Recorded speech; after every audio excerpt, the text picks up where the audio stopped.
What's up, everybody? Cowtown Smirgle here, and we have our Season 3, Week 1 CPL team prep video for against our team member FissureTube, aka Jaz, aka the Portsmouth Pangoros. You can see the team of 6 that I have chosen on the top. This is the team that we are going to be bringing. Floofy Wings are Mega Altaria, as you can see from our draft. We did pick up a Mega Altaria. Mega Altaria is Rocket Roost, D-Dance, Draco Meteor, and Return. We're bringing attachment issues to the Magnezone, Pinkberry, the Gastrodon, Taco Cat, the Mew, Dragon Zord, Artitar, and Mothra or Volcarona. I have Jaz's team, the Portsmouth Pangoros team, open on my phone. I'm not going to be putting it up on the screen for this one just with time constraints and how long I have to record this video and everything. But he got a powerful team of Togekiss, Salamence, Donphan, Mega Manectric, Skarmory, Leavanny, Espeon, Pangoro, and Cofagrigus. And actually, the very first Mon put on this team was Pinkberry the Gastrodon. Pinkberry the Gastrodon here is holding the leftovers.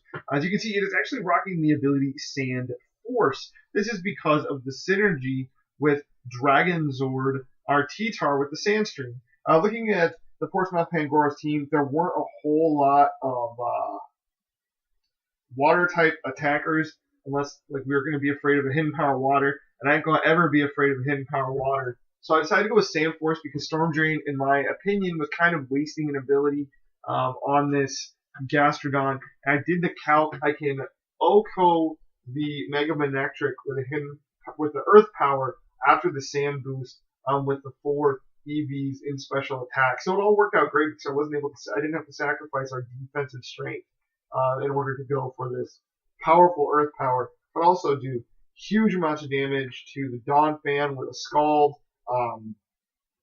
The Earth Power does a huge chunk to that Espeon, to the Pangoro, and to the Cofagrigus as well, should we have to be in there, especially with the Sands up, because against the Espeon and the Cofagrigus, our special defenses will be boosted in the sand, making it this thing a defensive monster.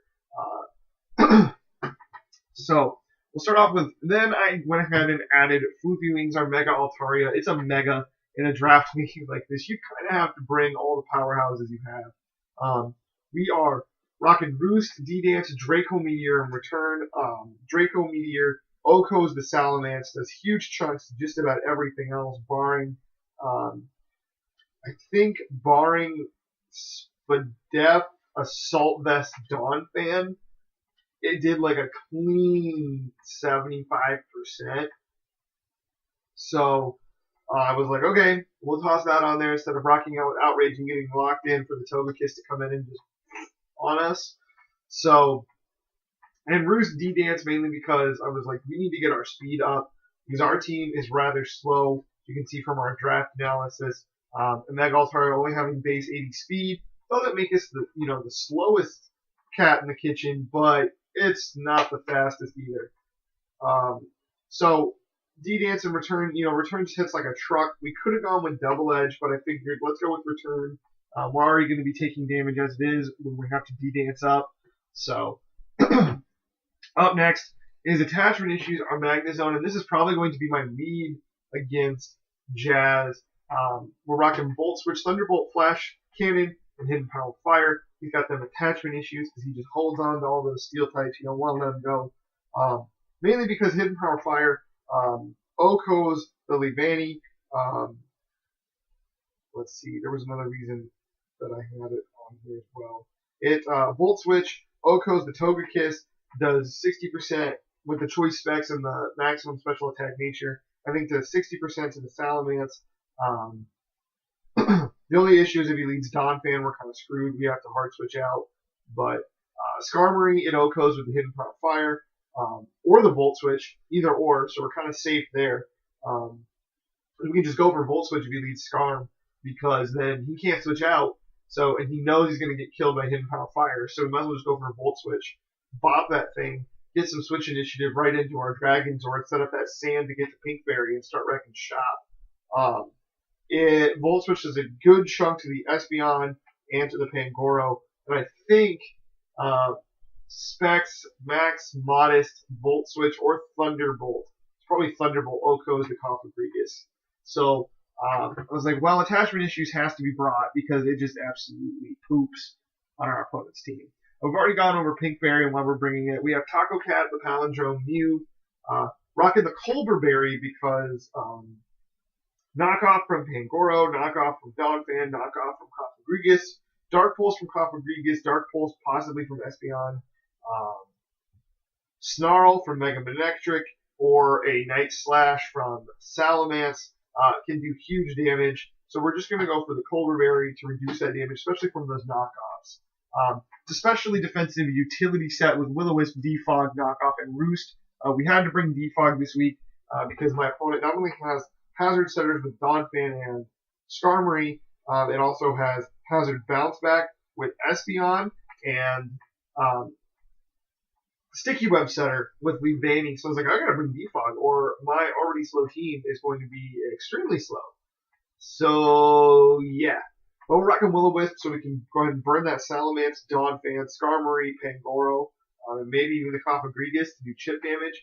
Burn is great because it cuts their attack stats, so even if they're rocking a mixed set, that physical sign is pretty much shut off. Defog, like I said, to get rid of those hazards. Knockoff, because Knockoff, in my opinion, is like the best, if not the second best move in the game, next to Scald. And Roost, because we're a wall, we might as well be getting our health back. You could argue maybe we should be running Toxic on this thing instead of Will-O-Wisp, but I saw a lot of physical threats that I was just like, let's go ahead and cripple these.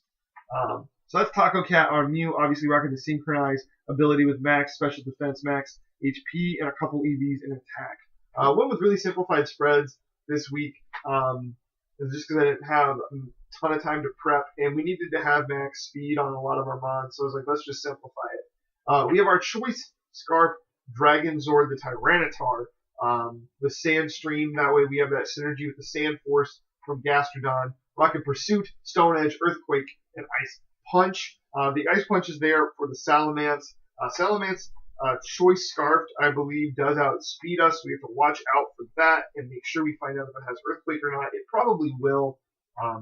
But if we can get rid of that thing's Choice Scarf with our Mew, because I think if we burn that thing, we can live any hit it wants to toss at us. So the Scald from Gastrodon or a Will-O-Wisp from Mew can catch that thing off guard, and then we can just come in with T-Tar because it'll be burned and hopefully not have a Moxie boost or something like that, provided it doesn't have Intimidate and Ice Punch will Oko. Yeah, Pursuit, because we're Choice Scarf, Pursuit Trapping, things like that. Espeon, if he leads with that Espeon, I'm going to hard switch from Attachment Issues or Volt Switch right into T-Tar to Pursuit Trap that sucker. Then that thing will be gone, and that'll be a huge threat out of the way. Earthquake and Stone Edge just because they're super powerful moves. And then we move on to the cream of the crop, Mothra, our Volcarona. I was so happy I picked this thing up. And I picked this thing up super late in the draft. But I got my Quiver Dancer. I got Quiver Dance, Roost, Fiery Dance, and Bug Buzz. Talking with my man, a friend of mine, that I should lead with this thing. And I was like, no, I can't lead with this. Not when Attachment Issues does so much work. Attachment Issues does so much work to my opponent's team. I gotta lead with Attachment Issues. I might change my mind by the time the match rolls around, and Volcarona might be the way we do it. But I obviously, I'm going to go ahead and lead with Attachment Issues, I think, is my opinion at this point. So, that is our team for Season 3, Week 1 of the CPL. My first time in the CPL and on a YouTube league like this. I'm super pumped. Make sure you guys go check out the video. It will be up tomorrow. So, with all that being said, this is Palatine Circle signing out.